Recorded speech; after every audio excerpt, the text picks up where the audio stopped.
Kaya po kahapon, after the Monday's meeting, gumawa agad ako ng department order authorizing the NBI to resume their operations against illegal drugs. Sir, may department order rin po ba to investigate Wong Chun King ng NBI? Meron department order. As a matter of fact, after issuing the ILBO against the brothers Alexander and Cesar, yesterday I released an ILBO against the other members of the board of Mighty Corporation. So, there will be department order po to investigate. Gumawa na ako ng department order to build up the case. So, ano bang office that will task to conduct the investigation of the NBI? NBI. And may ILBO na nga akong inirelease para yung lahat ng members of the board of directors will be covered by the lookout bulletin. So, yun sa big tax stamps po? That's right. As a matter of fact,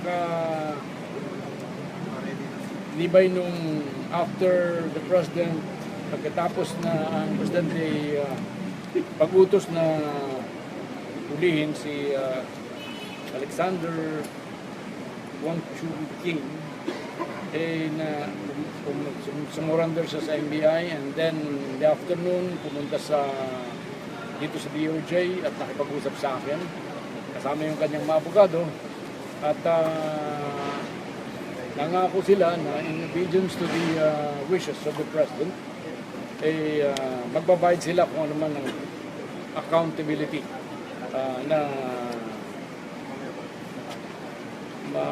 accountability ng Mighty Corporation. At alam din naman natin na sinabi ni Presidente na siya okay na sa kanya kung magbabayad ng 3 billion ang Mighty para gamitin sa isang 1 billion hospital sa Tawi-Tawi, 1 billion hospital sa Sulu, and 1 billion additional funds ng Mary Johnston Hospital ng Tondo. At noong nga pong linggo, ibinigay ng Mighty Corporation ang kanilang pagsang-ayon na sila ay magbayad ng 3 billion pesos. Sumang-ayon na po sila dun sa ating Pangulo kapagkat gusto na rin lang makapag-resume ng kanilang operation. At kung ano man ang gagawing procedure ay handa silang sundin ito. Kaya siguro kung magkakaroon ng filing dito sa Department of Justice against the Mighty Corporation and its officers, dun pwedeng gawin umipatupad yung kagustuhan ng Pangulo. So, nevertheless, sir, yung importance ng pagtaas po sa NBI is to investigate whether meron po silang criminal liability. That's on top, sir, ng pagbayad nila na magbayad ng 3 billion pesos sa ever. Oo po, gawa ng para magkaroon ng yung compromise dito sa kasong ito, susundin natin ang kagustuhan ng Pangulo na gusto niya magbayad lamang ng 3 billion ng Mighty, handa na siyang magpag-compromise. At yan naman ay pinapayagan sa ating batas, tax code natin. At ngunit, bago magkaroon ng compromise, dapat merong nakafile na kaso. Sir, kanino po sila nag-signify na willing sila magbayad? Sa inyo po, lumapit po ang Mighty Corporation. Sumulat pa sila sa Pangulo at sinabi nila na handa silang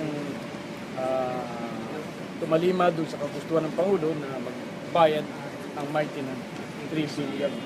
Although gusto nga nila na kung pwede, medyo malaki-laki ng pera, kung pwede 1 billion muna, and then yung balance ay utay-utay niya. Akala nila kasi yung sinabi ng Pangulo na 1 billion sa Tawi-Tawi, 1 billion sa Sulu, 1 billion dito sa Tondo, tama naman si Secretary Dominguez na hindi pwedeng ganoon, otherwise magiging donation lamang yon. Kaya ang dapat dyan, kung yan 3 billion na yan ibabayad nila, dapat yan ay pumasok muna sa general fund ng gobyerno. So, may time frame ba, sir, sa NBI to conduct investigation?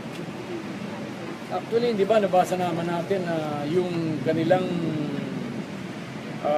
investigation ay sinabi ng Department of Finance together with Bureau of Customs and Bureau of Internal Revenue na nag-prepare sila ng isang kaso laban sa Mighty Corporation. Sir Papangiso, the NBI will coordinate with the Department of Finance. Pwede, kasi wala pa namang pinang-file eh. Kung ano man ang makalap na ebidensya ng NBI at saka yung Department of Finance, pero sapagkat ang nakatutok dito ay ang Department of Finance at ang Bureau of Internal Revenue and Bureau of Customs, mas malamang na ang mag-file ng case ay ang Department of Finance through its Bureaus of Customs and Internal Revenue. Sir, ano ang info na hawak ng DOJ regarding po dun sa alleged intel reports against Senator De Lima na hawak na rin ng Pangulo regarding illegal drugs? Hindi ko alam yun eh. Actually, saan ba nang galing yung balitang yun? Senator J.V. Arce. Baka naman, alam mo, napakarami ng sources ng intelligence ng Pangulo, kaya we have to give it to him na talagang kung sinabi yun, ay paniniwala natin. So, may we now to Castro, Castro. the owner of Mirage.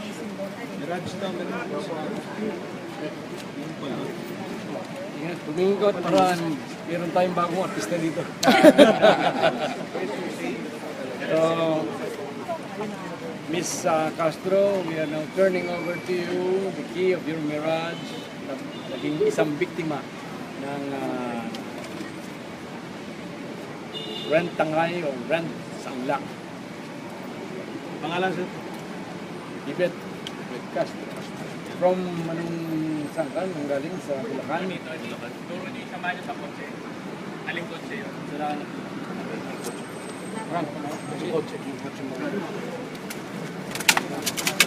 Tingnan mo yan, kung yan ay yung pala. Ay, matrabaho pala to. Pabalik-balik tayo sa kotse. Kotse, Balik-balik tayo sa kotse.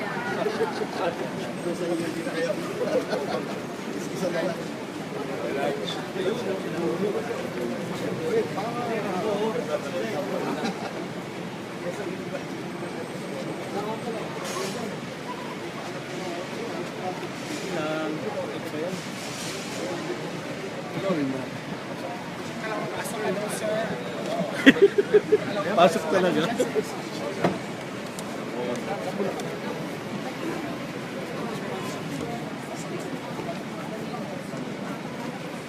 Next. Lawrence. Next. Lawrence Castro.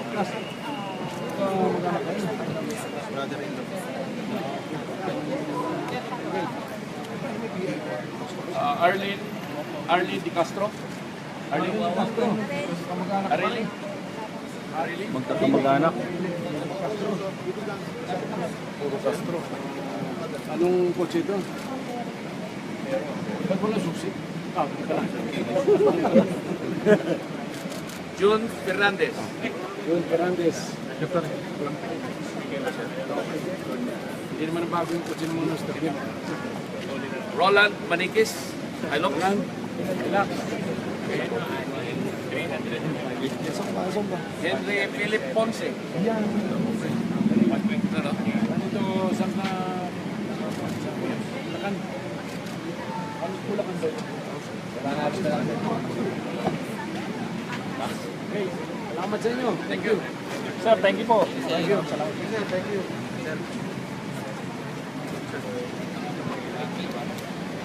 Nakatanggap ng direktiba si Presidential Legal Counsel Salvador Panelo mula kay Pangulong Duterte na magsampa ng mga kasong kriminal laban sa Mighty Corporation. Ayon kay Panelo, tax evasion ang maaaring isampa ng pamahalaan laban sa kumpanya at economic sabotage naman kung aabot sa mahigit 1 bilyong piso ang halaga ng nawalang kita ng pamahalaan. Ito ay matapos makumpiska ng mga otoridad ang pake-paketeng sigarilyo na may pekeng tax stamps sa mga bodega nito sa Pampanga. Pinag-aaralan pa ni Panelo para matiyak na maipapataw ang tamang parusa laban sa kumpanya.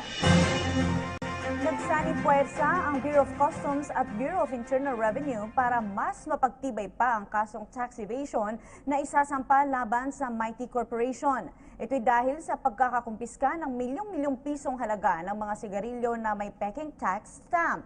Ayon kay Finance Secretary Carlos Dominguez, sa ngayon ay kinokolekta na lamang nila ang mga ebidensya para mas mapagtibay ang kasong tax evasion laban sa naturang kumpanya. Maliban sa may-ari ng kumpanya, pinakakasuhan din ni Dominguez ang mga opisyal ng gobyerno na posibleng kakuntsaba at protektor ng kumpanyang Mighty Corporation para mailusot at makaiwas sa pagbabayad ng tamang buwis. BIR and the Bureau of Customs have teamed up to strengthen the tax evasion charges against cigarette manufacturer Mighty Corporation. Finance Secretary Carlos Dominguez said pieces of evidence are now being collected to firm up the tax evasion case against the firm. Earlier, the BOC announced that some 2.2 billion pesos worth of smuggled and counterfeit tobacco products, shoes, and clothes were seized in a series of raids in Pampanga and the cities of General Santos and Zamboanga in Mindanao. Part of the items were Mighty Corporation cigarettes that bore fake tax stamps. Meanwhile, the owner of Mighty Corporation has pledged to cooperate in the case the firm is facing. Joy Gumatay reports. The Mighty Corporation expressed its all-out cooperation to the National Bureau of Investigation and the Department of Justice on any future hearings that will be conducted regarding its technical smuggling case after the Bureau of Customs seized 23.2 million pesos worth of cigarettes with fake tax stamps. This emphasized by Attorney Segfrid Fortun, the legal advisor of Alexander Wong Chu King, or the owner of the mentioned cigarette corporation. As a matter of fact, Wong Chu King personally expressed this decision to NBI Director Dante Giran and Justice Secretary Vitaliano Aguirre II in a private meeting. With regard to President Rodrigo Duterte's demand to file an economic sabotage case to Wong Chu King for trying to bribe the palace, Attorney Fortun clarified that they have yet to receive a warrant of arrest on such case. Hence, Wong Chu King is free from any apprehension from the authorities as of the moment. How about, sir, yung about the attempted bribe daw po kay Presidente? Any statement about that? That was taken of me. Thank you. For PTV News, Joy Gumatay. Tiniyak ng kampo ng kumpanyang Mighty Corporation na makikipagtulungan ito sa pamahalaan hinggil sa kasong kinahaharap dahil sa umano'y paggamit ng mga peking cigarette tax stamps. May ulat si Joy Gumatay. Handang makipagtulungan ang Mighty Corporation sa National Bureau of Investigation at sa Department of Justice sa paglilitis ng kasong technical smuggling na kinaharap nito matapos na masabat ng Bureau of Customs sa kanilang mga warehouse ang higit kumulang 23 milyong pisong halaga ng sigarilyo na merong mga pekeng tax stamps. Ito ay binigyang diin sa atin kanina ni Attorney Segfrid Fortun, ang legal advisor ni Alexander Wong Chu King o ang may-ari ng nabanggit na cigarette corporation. Sa katunayan, personal pang ipinahatid ni Wong Chu King ang kanyang desisyon kay NBI Director Dante Giran at Justice Secretary Vitaliano Aguirre II sa isang pribadong pulong na naganap kanina sa opisina ng kalihim. Sa kabila nito, inilabas naman o sa kabila ng inilabas na utong ni nautos Pangulong Rodrigo Duterte sa tatak kay Wong Chu King sa tangka nitong panunuhol sa pangako ni Sonia Pinford ang lahat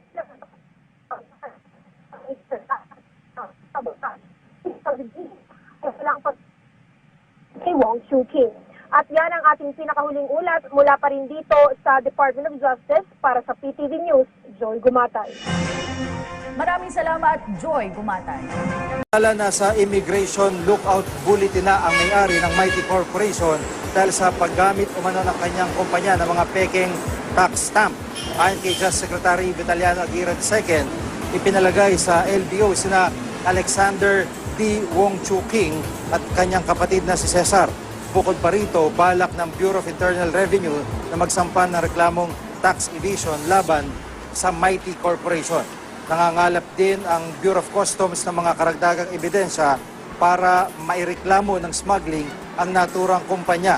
Iapila rin nila ang inilabas sa TRO ng Manila Regional Trial Court kung saan pinipigilan ng BOC na salakayin ang mga warehouse ng Mighty Corporation sa loob ng 20 araw simula noong March 6. Ang Mighty Corporation naman nanindigang walang irregularidad sa mga tax stamp ng kanilang produkto. Binili raw kasi nila mga naturang stamp sa government accredited printer. Kaya kung peke raw ang mga ito, ang government printer daw ang dapat managot. Pangalan Mr. President, and hapon sa ating May hapon sa kanino, may hapon sa tanan. Ang governor, ang mayor, o ang mayor sa mga munisipyo. Mr. President, medyo overkill po ang nangyayari sa mga pulis. No, it's not an overkill. Actually, it's a question of honor. There's a song ni Sarah Brightman, You Want to by this. It's a question of honor. Alam mo, we fight a war. And as the revolutionary ideology would put it, it's a kind of ideological cannibalism because you devour your own kind. You kill your own brother and sisters in thy name on the altar of revolution. Managiinon ka kaning revolution kanon sa usap-usap ang iyang isip ka Pilipino. Kanon ko niya. Because it is a war among Filipinos, your countrymen. Ang dili ng maayong hitabo. Ako'y pwesto, Giray.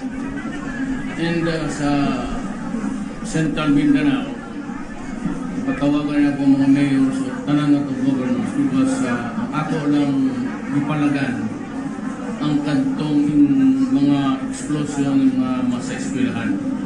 At itong mga granada sa campus sa sundalo, IED, di naman na mapunggan, pwede man po nato ng buhaton. I could always say to the armed police, use it also, but we are governed by police. Since we are in government, we're kind of not allowed to do that. Pero katong nahitabo karon, as I understand, there was a ruse or use. Murag pasangil ba, patibong na ay murder nga to case. There was a murder case that to be solved. And that is why, ana mayon anga na ay patay, musulod yun ang SOCO, crime of the scene operation. So, muna nga, kinahalaman sila mo investigar nga to. Unfortunately, ang kita, ang gigo ang mga taga-SOCO. Ang SOCO fundamentally is a police organization under the, or agency under the police organization. Pero dili na sila combatants. They are not even allowed to, they don't bother to bring in mga baril. Kaya nila pag-abot magkod-ana nga itong human ng enkwentro o ng patay, una sila musulod. Ngari, kuan sila, bomba. It was a well-laid trap. Pag-abot nga ito, dili niya tinuod o niya so it included a woman. She's in Maranao. She was buried following the rites of the Muslim religion. She was laid to rest within one day. Ang nabilin, ang boy pa kayo na-uptan pa na ako. And sadly, I am sad also about di na lang po masako sa ila or nawadan po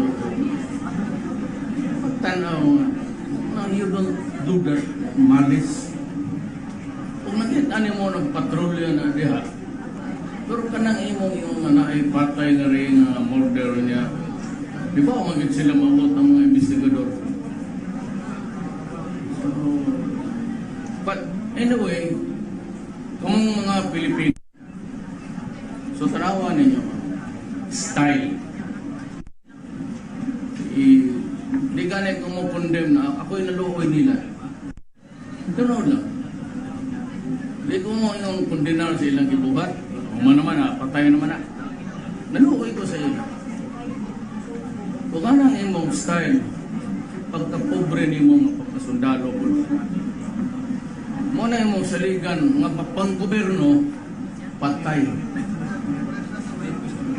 Sir, good afternoon. Victoria Tulet of GMA7 po sa Manila. Sir, ano po magiging epekto nitong pagpatay sa apat na pulis sa peace talks po with the NPA? wala parang peace talks, it's totally outside. So, in the meantime, I would just also ask the armed forces and the police just go ahead and wage a war against them. Unya, anything goes for mo. And I will allow the police and the military this time to use all available assets. Mito nilang matibag kong mga aeroplano, mga jet. Makita ni mo na giinan kung man sila isuroy na use them. Gamita ang mga rockets. Kung naay collateral damage, sabihin siya. Sir, Dundon Dingay of Sanstar Davao. Sir, so with this latest incident, tuloy pa rin po ba ang all-out war against them or continuous relationship? Look, right at the start of my administration, so good pa lang nako, naninguha nako nga makikistorya kanila ng mga rebelde. Padala ko nga to, ibisari kang Murbiswari, nisugot siya. Nakikistorya ko si Philip, nisugot sila nga mag-istorya lang ta, dili ta magera. Then I went to the communist. Initially, there was this parameters lang. Muna hindi nako gusto diha. Kana ceasefire nga ceasefire nga bunganga lang. Wala boundary yung asa tukutob. So what happened? Declare sila ceasefire effective February 10. February 4, ipangpatay na nila akong sundalo o pulis.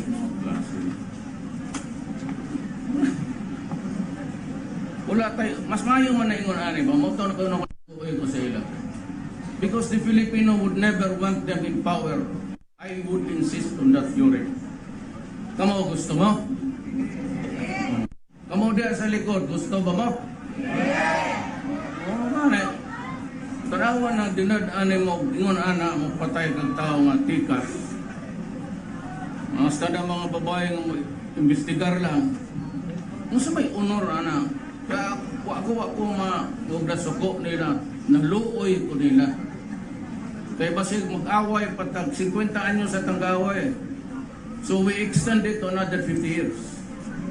Pero never will have they will have never would have the chance really sila to gain power.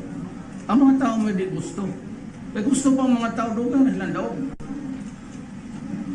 Kung pumili mo, kami, mali po doon, di mo perfecto. We have had our faults, plenty of it actually. But we try to correct it along the way. Pero wala tayong injustice ngayon na. Good afternoon, Marita Mahe, PTV4. Sir, ano po ba sa inyo dito sa ganito? Anong mensahe yung nais ipaabot sa inyo sa palagay ninyo? Sa Pilipino? Well, I'm sorry that this gory incident had happened. But I can assure everybody that the armed forces and the Philippine National Police will respond. This time I'm using I have encouraged the police to call in the air assets. Natin mga bagong jet make use of the rockets kanang sa bomba. Lansahala ng bukid o bomba niya. Okay, tanawang reaksyon sa mga tao. Okay, tanawang reaksyon sa mga tao. Hindi mo mumutuo. Yung nanta mo mag-istorya lang ta. Magkausat ta, magsuon man ta, ginaloob ninyo Gusto kayo gusto patay? Ikaw gusto patay? Hindi ko na ngisi na. Kandoon daw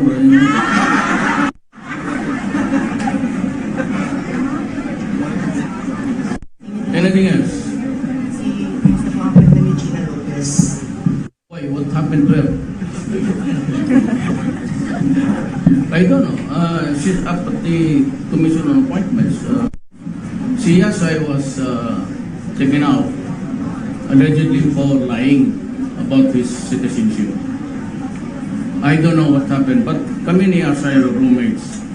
But sometime pag-declare of martial law, nawala na siya. Silang dalawa ni Maceda because they were in the list. of wanted. Ginapangita sa police. The next thing I knew, the surface sa Amerika na maybe basig dito gitagaan sila temporary asylum.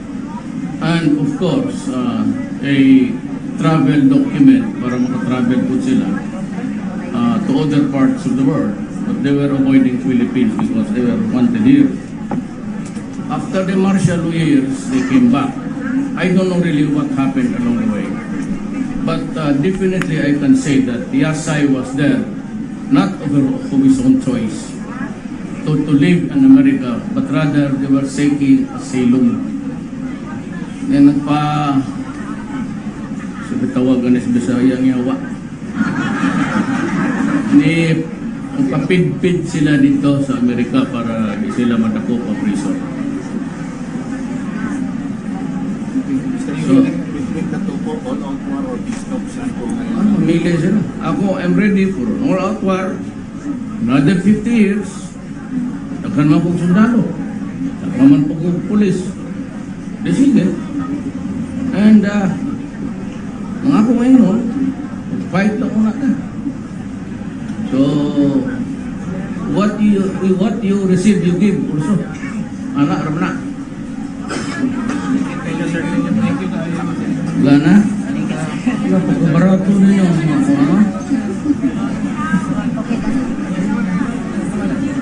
Tagadayin mo na siya. Ano ka? May nagalis na mahal. And yung iba, No. Mamatay ba? Mamatay ng lahat Pilipino. Never na. Tsaka wala na ako. Panalo na ako. Ano ba? Why would I bother myself with that kind of garbage? Hindi ko talaga trabaho yan.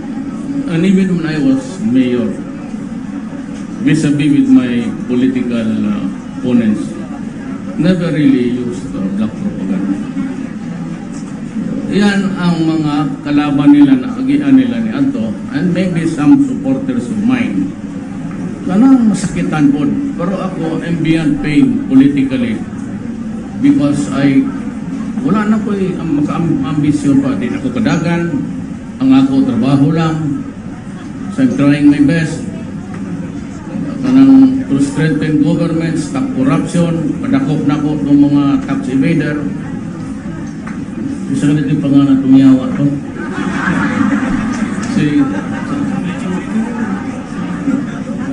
Well, are akong proposal niya.